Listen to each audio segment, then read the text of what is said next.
Welcome to the Learning Pines YouTube. We hope this video helps. You start by confirming that your system uses UEFI rather than legacy BIOS because the Windows Boot Manager entry lives in UEFI firmware.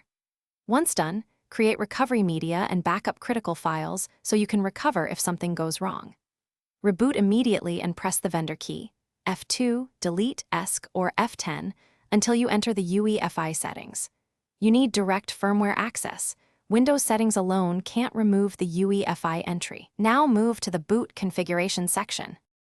Inside UEFI, go to the Boot or Boot Order menu where firmware lists boot entries.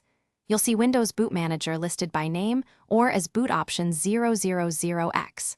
Select that entry and choose Delete or Remove if the firmware exposes it. That permanently removes the NVRAM pointer. If Delete is unavailable, disable the entry or move another device to the top of the order to bypass it. Make sure to save changes before exiting. Unsaved changes will leave the original entry intact. Save your UEFI changes and exit so firmware writes the new boot configuration to NVRAM. When the system restarts, verify that it boots from your selected device instead of Windows Boot Manager. Use your recovery USB if it fails to boot. If the Windows Boot Manager still appears, return to UEFI and try clearing or resetting NVRAM, or use the motherboard vendor's firmware utility to edit entries. As a last resort, restore your backup and consult vendor support before more invasive steps.